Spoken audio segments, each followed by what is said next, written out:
Le jour J est enfin arrivé. 2 mois de préparation intense pour un objectif simple, mais ambitieux à mes yeux. Courir un 10 km en moins de 45 minutes. Et ce défi, je l'ai lancé pour une raison simple. Après avoir construit un physique qui me convenait visuellement grâce au street workout, je voulais aller plus loin.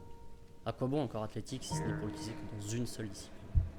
Construire un corps polyvalent, prêt à s'exprimer dans n'importe quelle discipline, n'importe quel défi, c'est ce que je recherche aujourd'hui.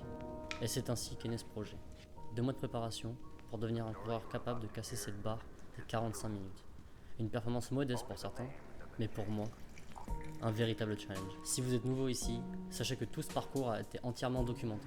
Chaque étape, chaque entraînement, tout a été partagé sur mes réseaux, que ce soit sur TikTok ou Instagram. Vous y trouverez des formats courts qui vous permettront de plonger dans les détails de cette préparation et de comprendre tout ce qui m'a amené jusqu'à ce jour. Et aujourd'hui, on y est, le grand jeu. Le moment de découvrir si 2 mois d'efforts et de discipline vont enfin porter leurs fruits. J'ai choisi ce parcours tout simplement parce qu'il s'agit d'un tracé officiel d'une course locale. Mais j'ai décidé de ne pas courir pendant l'événement. Pourquoi, vous allez me dire? Parce que je voulais capturer chaque moment de cette aventure pour vous offrir une immersion totale. Et honnêtement, avec ma cagoule et en plein milieu de la foule, ça aurait été bien plus compliqué de filmer quelque chose de sympa et authentique.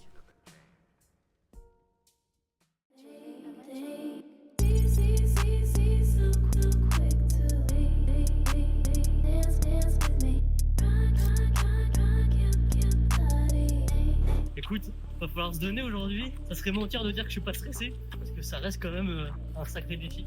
Pour toi, ça peut paraître simple, mais pour moi, c'est un défi qui est quand même assez conséquent. Je me suis entraîné 2 mois, les gars. Ça fait 2 mois qu'on y est maintenant.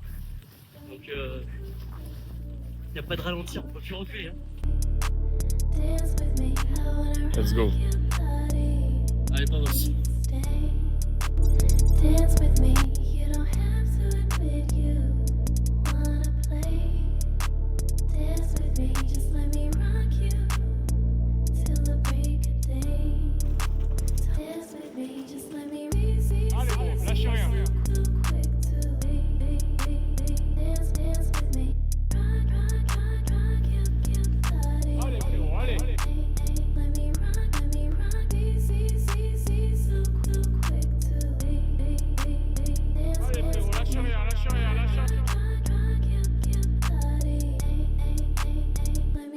Let me rock.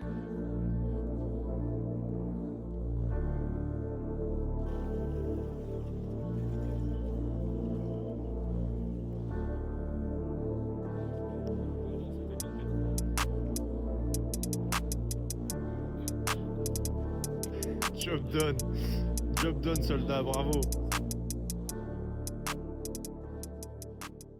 C'est fait, et avec la manière. Je termine avec presque 1 minute de moins que mon objectif initial. Pour certains, 45 minutes, ça peut sembler anodin. Mais pour moi, c'est une énorme victoire. Une victoire sur 2 mois d'efforts, de discipline et d'engagement envers moi-même. Je suis fier de m'être imposé une préparation sérieuse et cohérente. Fier d'avoir atteint cet objectif et surtout d'avoir passé la barre des 45 minutes sur 10 km. Et tout ça en ne manquant qu'un seul entraînement sur toute la durée de la préparation. Pour vous donner une idée plus précise, cette préparation représente en chiffres 23 entraînements, 20 heures de travail et 200 km parcourus. Des chiffres qui aujourd'hui font sens en regardant le résultat obtenu. Maintenant que vous avez une vue d'ensemble de la course, je vais essayer de rentrer un peu plus dans les détails pour essayer de vous faire ressentir les feelings que j'ai pu avoir lors de ce 10 km. Au début de la course, tout me semble presque facile.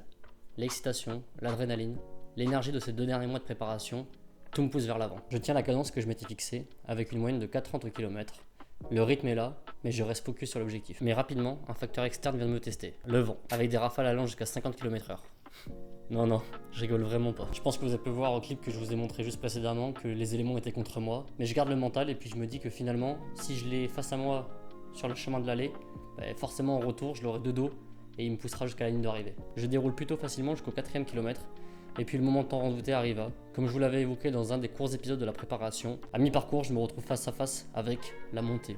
La montée, c'est 600 mètres de pur plaisir qui vient vous casser vos rêves, qui vient vous mettre un sacré coup mental, où je sens qu'à chaque pas que je fais, mes jambes s'alourdissent et mon souffle s'accélère. Et puis comme un signe du destin, complètement par hasard, je croise mon père en voiture à ce même moment et c'était comme une invitation en fait à redoubler d'efforts et repartir de plus belle pour terminer cette 2e partie du 10 km. Une fois en haut, je profite de la descente pour relâcher un maximum et j'essaie de récupérer pour mieux relancer sur cette 2e partie du 10 km. Il me restait plus qu'à faire le chemin en retour et à essayer de maintenir une allure similaire aux 5 premiers kilomètres pour atteindre mon objectif. Mais entre le 6e et le 7e kilomètre, je suis dans le dur de l'effort, j'ai du mal à relancer et en plus le vent qui jusqu'à présent était contre moi continue, se met de côté et je lutte pour essayer de maintenir mon allure, mais je vois mon objectif s'éloigner petit à petit. Mes rebondissements, un ami vient m'accompagner sur ces 3 derniers kilomètres. Avec ça, je trouve l'énergie nécessaire pour puiser dans mes réserves et donner tout ce que j'ai. Et comme si le destin voulait m'aider encore une fois, cette fois-ci le vent tourne, capitaine. Ce que tu dis n'a aucun Et il sens. est avec moi. Après avoir lutté et subi une grande partie de la course, je me sens littéralement volé sur ces derniers kilomètres. Et finalement, je termine en beauté en signant le dernier kilomètre le plus rapide de mon parcours,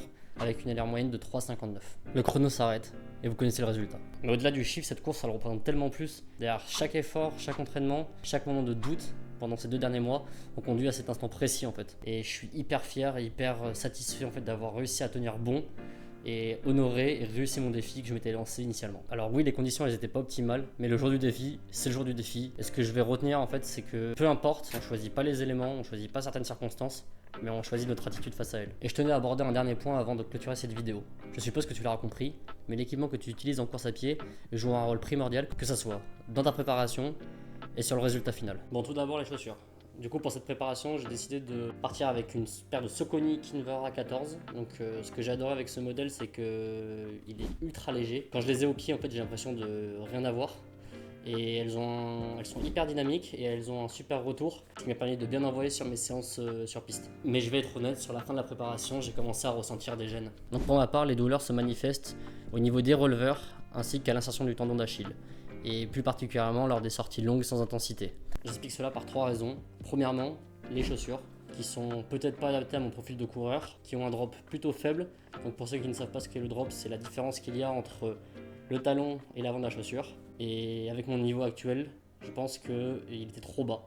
Second point, l'intensité. Au cours de ces 2 derniers mois, j'ai quand même énormément augmenté le volume de course à pied sans pour autant avoir fait de renforcement adéquat avec la discipline. Troisième point qui peut s'expliquer par cette apparition des douleurs, c'est aussi la phase de récupération où j'ai peut-être eu une mauvaise qualité de sommeil ainsi qu'une mauvaise hydratation. Couplé à ça, une taille légèrement trop petite de ma chaussure et je vous épargne les images de mes pauvres orteils qui n'ont pas du tout été épargnés lors de cette préparation. Donc pour venir clôturer sur cette paire de Kinvara 14 chez Saucony avec mon œil de débutant, je dirais que c'est un modèle qui s'exprime très bien sur des courtes distances où il faut donner de l'intensité, donc comme du 5 ou du 10 par exemple, car c'est un modèle qui est à la fois léger et dynamique. Pour la montre, du coup j'ai utilisé la Garmin Forerunner 745 et honnêtement, elle fait le café. Comme toutes les montres de sport, elle permet d'avoir accès à un ensemble de métriques non négligeables, allure au kilomètre, fréquence cardiaque, cadence. Et pour quelqu'un qui cherche à progresser dans l'univers de la course à pied, je pense que c'est un outil indispensable. Et justement, cette piste de réflexion sur mes chaussures m'a emmené à explorer de nouvelles options. Je vous prépare prochainement une vidéo avec mes nouvelles chaussures et on va en profiter pour voir où cette prépa sur 10 km m'a emmené avec un test VMA. Comme tu l'auras compris, ce défi n'était qu'une étape dans mon aventure.